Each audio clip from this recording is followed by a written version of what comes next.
Thanks, Jason. This is a picture of the farm. There's a drain actually running here. The farm, we've got about 20 centimetres of topsoil, and then a white marl. I don't know what you might call it up here. You know, this Dobby type soil, very, very heavy soil. And below that, then we have a shallow water table, maybe about 2 metres deep. This, anyway, just to get into the topic, which is developing a blueprint for low emissions dairy farming. And the challenge is, the target now for agriculture in Ireland is to lower greenhouse gas emissions by 25% by the end of the decade, which is an enormous challenge. So this shows greenhouse gas emissions in different European countries. And one that stands out here is Ireland. And you can see in two respects. One, we have very high emissions per person, very high emissions per capita. And the second thing is we have a very high proportion of those emissions coming from agriculture. And I guess the reason for that is we have a relatively low population density and a high reliance on agriculture. If we look at some of our neighbours, you can see United Kingdom has emissions substantially lower than Ireland, almost half. Denmark, 8.9, somewhat similar in terms of having a higher reliance on agriculture, similar sized country. And then Sweden, of course, the frugal Swedes with very low emissions. So I guess the pressure is on, dairy farming in particular in Ireland. If we look at the emissions there, it amounts to around 37% at the moment of emissions. If I was giving this presentation 10 years ago, emissions from agriculture would account for around 30%. And the reason for the increase is, one, dairy farm is expanding in the south, and I'll explain that later on. The second thing is, as we see reductions in emissions from other sectors of the economy, and we're seeing a slower rate of reduction from agriculture, obviously agriculture becomes a bigger proportion of our national emissions. And that's a real problem, because it places farming, dairy farming in particular, in the spotlight. And this is the latest EPA report this year. Now we're showing figures for last year, but dairy cow numbers up almost 3%, fertilizer use up 5%, that's in 2021. And both of those things contribute to greenhouse gas emissions. The fertilizer contributing to nitrous oxide, which is a very important greenhouse gas, and cow numbers increasing methane emissions. So that's the challenge. This is the background. This shows milk production since 1990, and obviously during the milk quota years there was stable milk production around 5 billion litres. I think we've recently exceeded 9 billion litres, so you're seeing very rapid expansion of milk production, and of course it's driven by income. If we look at income in dairy farms compared to beef, sheep and arable farms, you know, very good incomes, and this year, even with the very high cost of nitrogen fertilizer, it looked like incomes will be even higher. They're predicted to come out at around €130,000 for 2022. And if we compare that to the national average wage, we can say that dairy farming is a very tough lifestyle, milking cows, but it is comparing favourably in terms of wage. So I guess from a governmental point of view or a regulatory point of view, it's very hard to put a stop on what is a very successful business, but at the same time this climate targets need to be reached. This shows the number of dairy cows since 1975. And again, okay, so we had stable milk production during the 90s, early 2000s. During the 1990s and 2000s, we see a decline in cow numbers here. And that's because as cows became more efficient, producing more milk per cow, we needed less cows. So cow numbers declined. And of course, that gave us decreasing methane emissions during that period, up till around 2010.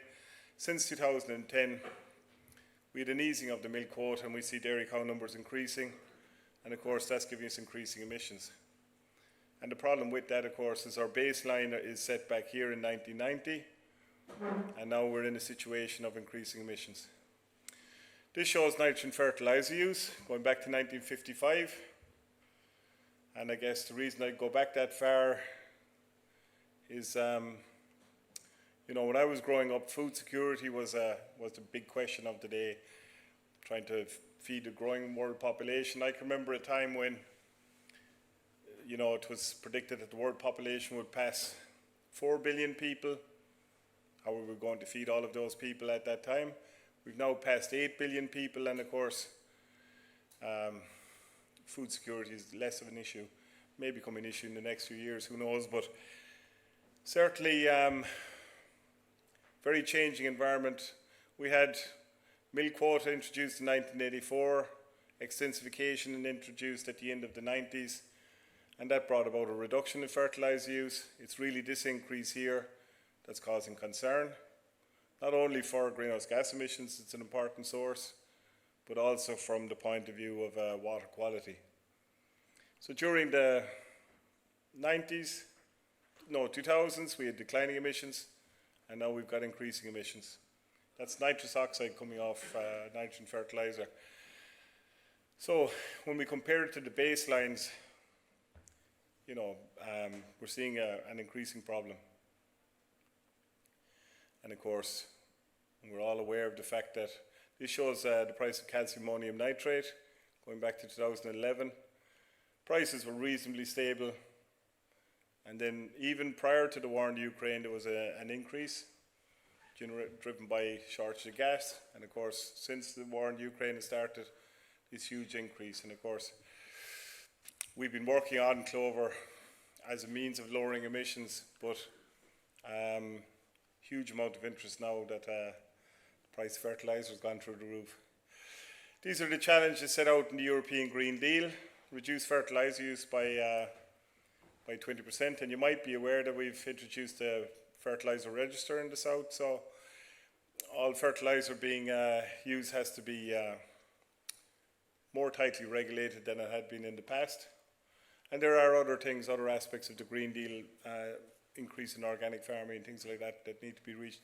And all of those things, of course, will contribute to lower emissions. So in the terms of the work we've been doing, strong focus on managing white clover, and I've been working on that for the best part of 20 years, more than 20 years. And within that then, looking at the environmental impact, nitrogen carbon cycling, the impact of nitrate leaching, greenhouse gas emissions, and ammonia, which is the focus of what I'm going to talk about now. And we're also looking at soil carbon storage.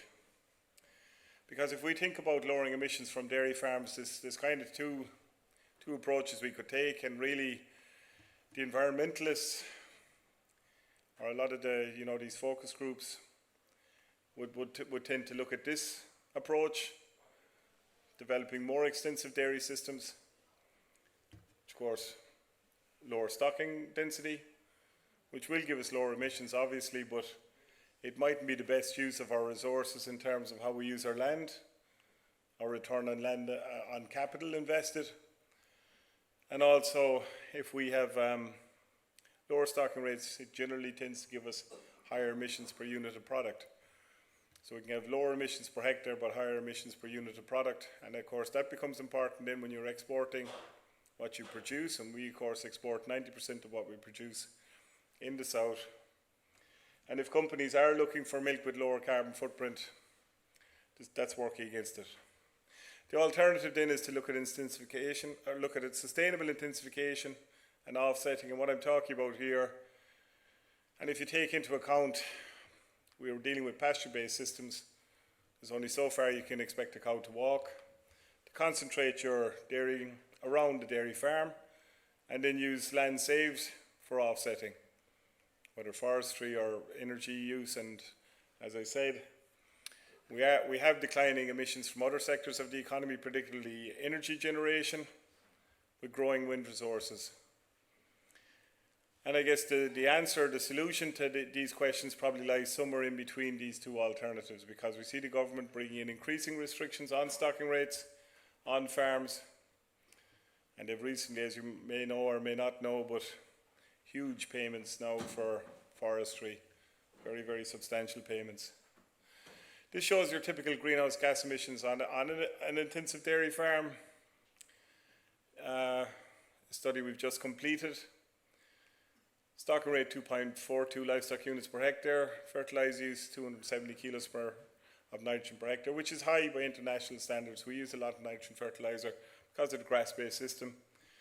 Coming in with a carbon footprint of around 1.2. And the breakdown then in the emissions you can see here, more than half of the emissions are methane from ruminant digestion. We also have greenhouse gas emissions from the manure. And that line was actually on the line. But if we divide those emissions into livestock emissions, the methane and the excreta, accounting for around 2/3 of the emissions. What we're focusing on is cutting emissions on the other side of that line, particularly on fertilizer use. The idea is how far can we lower emissions without having to lower livestock numbers? Because ultimately we need cows to produce milk, and we need replacement heifers to maintain the herd. So how do we go about doing that? So this is the objectives that we set out. Lower greenhouse gas emissions from dairy farm, and then see what impact that has on production, because obviously we want to maintain production. We've invested a lot in infrastructure in the south in terms of processing capacity, and what impact it has on profitability, which is obviously important to the family producing the milk. And again, it's using off-the-shelf technologies, readily available technologies. For example, people talk about methane inhibitors and these type of products, which are not readily available. So the practices we put in place using red and white clover, protected urea, low emission slurry spreading, and high generic merit cows, as dictated by the Economic Breeding Index, the EBI. So that's pretty simple and straightforward. There's nothing complicated in what I'm talking about there. These are the three systems that we've been comparing over the last 5 years. 27 cows per system, so it's a large-scale experiment. This FN27, a high nitrogen system, 270 kilos nitrogen per hectare, using urea in can, urea in the spring and then can from May onwards. Low clover contents because we have a high nitrogen fertilizer input. Splash blade slurry application, EBI, that was the average for the herd last year. So this is your kind of Moore Park blueprint. Been around for a long time. High nitrogen system, can and urea. Then the second system, it's a Clover-based system, but using less nitrogen fertilizer. That nitrogen fertilizer is going on only in the spring, February, March, April, and also for first cut silage, and then no more fertilizer is used from April onwards. We've been running both of these systems for 20 years, but for the last 5 years now we're running this one only with protected urea as a way of lowering nitrous oxide emissions. Because we're using a lot less fertilizer nitrogen, we have higher clover content, trailing shoe slurry application, EBI of 165. And then this third system, which is really where we'd say the testing system, which is using no nitrogen fertilizer at all. Much higher clover content, trailing shoe slurry application, and in this case we also put the highest EBI cows. So for example, if we're dividing the herd in the spring, first lactation cows to calf, then one of those three with the highest EBI went on to the high EBI herd. Likewise for the second, 3 cows to calf, third, fourth. So the herds that we have are balanced for both lactation number and for calving date. So that's the setup, and the idea was to test these different aspects of these systems to see to what extent they give us lower emissions. This is what it looks like. You can see the kind of swards we're dealing with, type of cows, black and white EBI cows. There's a strain of Jersey running through them and also some Norwegian red. This is our milk production, different systems. You can see the stocking rates there, fertilizer use, EBI, Not a massive difference in milk or milk solids production, not as much as we would have expected on the basis of the difference in EBI, and the average concentrate fed there was 550. This is our pasture production. Over those years, 15.7 tonnes under high nitrogen, 15.2 here with the Clover-based system with nitrogen fertiliser. And the big surprise is that the zero nitrogen system produced almost as much grass, more or less the same amount of grass as the pasture as the Clover system getting nitrogen. Essentially, the more nitrogen fertiliser we put on, the less we fixed. The less nitrogen fertiliser we put on, the more we fixed. So it's more or less a one-for-one trade-off, which is very surprising. But like we have a lot of data built up on this now over the last few years, and it seems to be performing year on year. So we're getting confidence in it now. You know, you could run the thing maybe for a few years, but you know, 5 years of data, you get confidence. So anyway, we modelled this up to a 50-hectare farm. The farm in Solihull is around 50 hectares. Based on the average production, these are the stocking rates that we came up with. That's the amount of cows we can feed per hectare. Concentrate fed is the same as during the study. And then this shows us, based on those three systems, we end up with 128, 124, 123 cows on the farm. The heifers on the farm are contract reared, so we're working on that assumption here as well. This shows our greenhouse gas emissions per litre of milk. Now I showed the number at the beginning of 1.2 litres or 1.2 kilos per litre on a typical intensive dairy farm. Our intensive system here, high nitrogen system, still came out quite well at 0.88. That's low by international standards. And then you can see the reduction here with the different systems. That shows the reduction per litre of milk. It is possible to lower emissions per litre of milk, as I was saying already, without necessarily lowering emissions per hectare. But in this case, we have equivalent reductions in emissions per hectare, going down to 9.3 tonnes per hectare. And this is the equivalent of a 16% reduction here in the first step, 25% reduction going down to zero. A substantial reduction, which is in line with the national target for reducing emissions from agriculture. Ammonia wasn't a major focus of our work, but because of the practice we've in place, we also lower ammonia emissions, and there are national targets for lowering ammonia. The reductions in ammonia emissions are even greater than the emissions or reduction in emissions we're seeing from in terms of greenhouse gases. So that's all very positive. The key question then, of course, is what impact does it have on profitability? This shows the net margins per hectare. Now, as I said, we have run the first two systems here in the past using straight urea instead of protected urea. We published the results of that in 2012, both the economics and the impact on carbon footprint.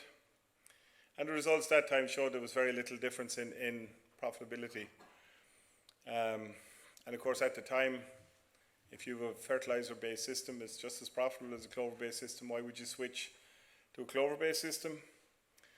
Now, of course, there's a lot more pressure, both in terms of restricted nitrogen fertilizer use, and of course this pressure coming in terms of greenhouse gas emissions.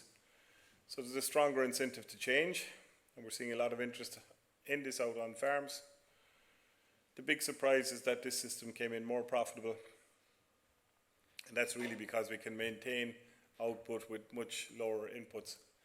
This shows the numbers for I'll just go into that in more detail. This shows, just go into it in more detail. The prices used in this study are the average prices on the farm between 2019 and 2021. So it's during the last 3 years. It doesn't include the prices from this year, which are very different. So that's our total sales. Higher sales here, where we have a higher output system, higher input system. The impact of the EBI becomes clear here, particularly in terms of milk sales, where we produce higher value milk with less cows. It was marginal enough, it wasn't huge.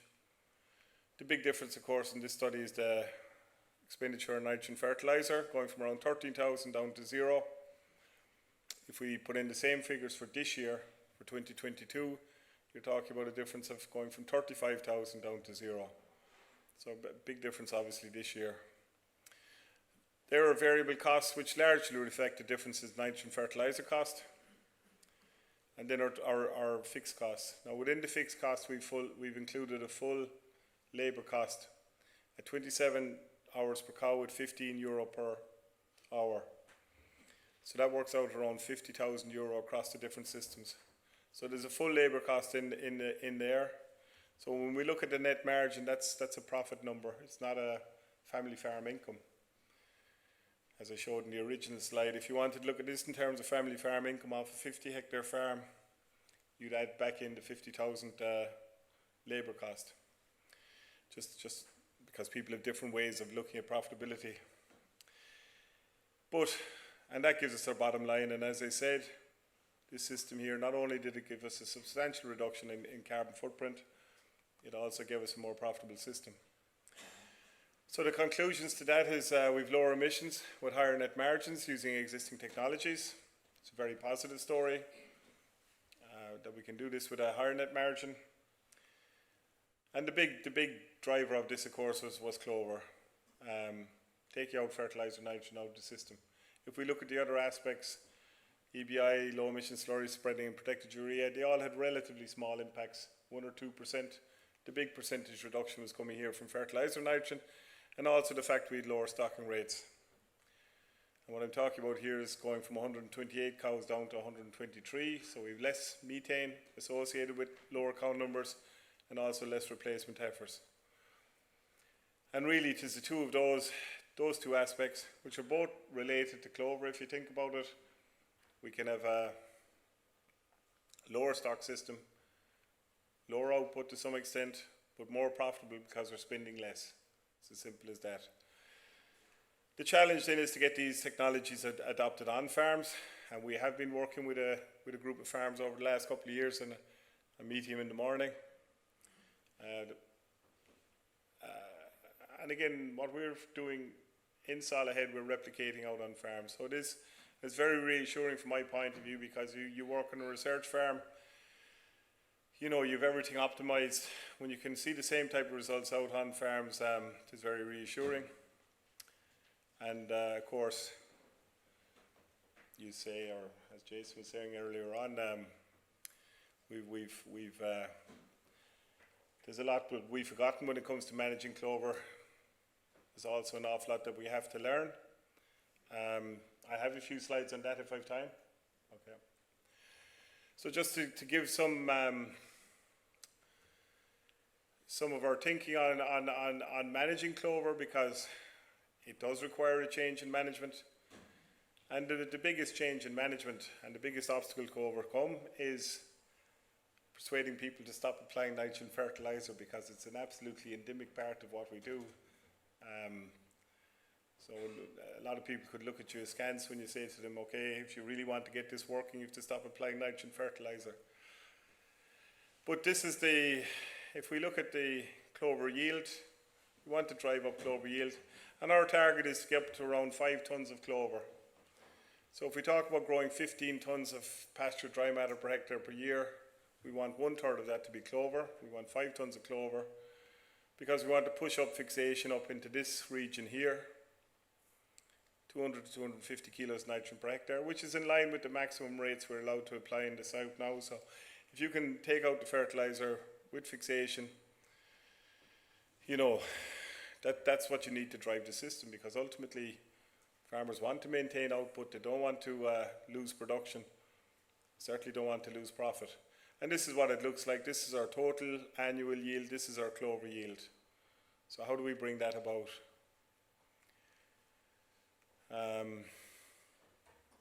We see reseeding as the first step. So we put in a reseed. Post-emergence herbicide is absolutely vital as a way of learning. This is the kind of mixes that we're using. So we're talking about on a per hectare basis. I don't know, is it per acre pack or per hectare you work off?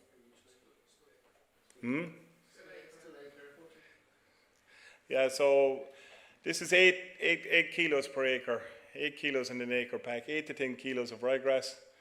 I picked Aston Energy here. It's popular with farmers because it's a variety that you can really graze out well. You can skin it out to a low base, which is important for Clover.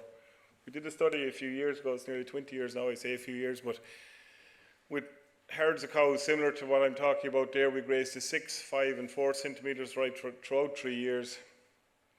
By grazing to 4 centimetres, we increased production by 15% with no increase in inputs. And if you look at Aston Energy as a variety, it's a 5-star variety in terms of graze out, in terms of utilisation. And if you have a grass variety that you can really skin out to the butt, so to speak, that will work well with clover. You need plenty of light down to the base of the sward with clover.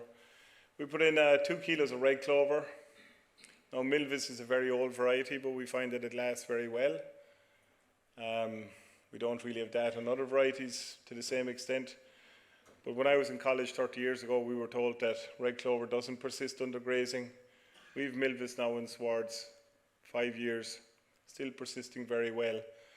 I think that's down to as well how we're managing potassium on the farm, P and K on the farm, potassium in particular. And then we put in 1 kilo of white clover, Bar Blanca, 2 kilos of white clover. We normally put in a mix of varieties. And just bearing in mind that red clover, you have 2.5 million seeds. And here so it's a 3-to-1 ratio of white clover to red clover in terms of seed numbers. So it's still a white clover dominated sward. And people ask me questions about multi-species and that type of thing. Our focus is entirely on managing white clover, and if the red clover can fit in there, that's fine. Generally what we'll find, this is showing 5-week-old seedlings, 6-week-old seedlings. We'll find fixation really kicks in after 6 weeks. So if you were thinking about trying this out at home, next April, put in a reseed, put in that type of seed mixture, maybe put on 10-10-20 for the first round just to get the crop established. Make sure to use a Clover Safe post-emergence herbicide, and then stop with nitrogen fertilizer. And that's what I've been saying to our own farmers, and that's the biggest challenge, is to stop. And this shows the impact of nitrogen fertilizer on clover yield. And it's well known, the more nitrogen fertilizer you put on, the less clover you'll yield. Fertilizer nitrogen drives out the clover. And people say to me about using this mid-rate of clover, of nitrogen, which we've done. And I asked one farmer why he's doing it, trying to persuade him, of course, to stop. And he said, well, I thought the nitrogen would help the clover along. But the reality is, the nitrogen works against the clover. So on that basis, this is our 5 tons of clover that we're aiming for. We're getting around 4.2 at the moment. That's our average. We have some fields doing 5, but we need to work towards that. This shows our total yield in for the year on this axis, growing around 15-16 tons as we push up with nitrogen fertilizer use. On clover-rich swards, that purple line is on clover-rich swards. This is where we've no clover in the swards, just grass swards. So 2 very different response curves. And as I said, the difference here is all down to nitrogen fixation. So the more nitrogen we put on, the less clover we have, the less fixation we'll get. The less nitrogen we put on, obviously the opposite. So that's what drives the system. So as I said, low nitrogen fertilizer input, tight grazing, absolutely skinning out the swards. Soil pH needs to be right. Fixation is a biological process. And if you're down at pH of 5.5, you're not going to get the level of fixation that you need. So we're talking about pushing up above 6.5. Regular applications of K and P, and K in particular. So we'll routinely go on with potassium around 15 units per round 4 times a year. We see that as important to put it onto the surface of the soil. When you look at white clover, it's very shallow rooted. So regular applications of K in particular. We stretch out the rotations from around the 1st of August. We'll run on a 3-week rotation, roughly speaking, prior to 1st of August. From then onwards, we'll build up cover on the farm until the middle of September. So we start out with a 3-week rotation in 1st of August, working up to around a 5-week rotation. Rarely hit 6 weeks by the middle of September. We'll double the amount of grass on the farm at that stage as a way of feeding that out then as we go into the end of September, October. It's a bit of a tough job this year with the very wet weather conditions we got during October. And the work we're doing at the moment, and we've some work on this already published, is that low winter covers. It's based on actually some work that Scott Laidlaw did up here back in the 80s. Low winter covers over the winter, very important. Skinning out the swards, even though that would be against our normal recommendations. So leaving plenty of light down to the clover stolon, white clover stolon over the winter. It favours survival. Like what we'll find is we lose around 50% of our stolon over the winter. If you had bad conditions, you could lose 80%. Of course, that puts you in a very bad position then in the following spring. So we're looking at these low winter covers, and then if we can maintain more of our stolon over the winter, we start with a much stronger position then in the spring. We see reseeding as important, put in the type of mix I talked about, drainage and wet soils. Like the worst year for us in recent years was 2012. Remember, a very wet year for us, a lot of surface water. Like when you're relying on fixation, you're relying on air to get down into the soil so that the bacteria in the nodules on the roots of the clover can fix nitrogen. If the soil is waterlogged throughout the summer, that's very negative. So we've been doing a fair amount of drainage to counteract that. And then there's some other things you can do around silage management, but I think I've spoken for long enough now. So just the final comments. People often say to me, Clover system, it's a very difficult system, much more difficult to manage. If I look at grassland management 30 years ago or 20 years ago, it's changed enormously in the last 20 years. And this is just another adaptation. It's something else we have to work towards. It's not really more complicated, it's just different. You have to work to a new set of rules. We need to maximize the clover production. And like that brings up questions then about bloat. And like bloat is a major obstacle, and if you want something that will put people off growing clover, it's bloat. Again, that's something that needs to be managed. Need to set up the farm for grazing to low residuals. Part of this low winter cover is the fact that we start then in the spring with low covers. Graze them out really well as you work your way through the spring, not allowing the residuals to build up. That really suits the clover. Also, the choice of cultivar, as I said, we're looking for these cultivars with good utilization characteristics, low covers over the winter. And as I said, it can lower our emissions and give us a profitable system.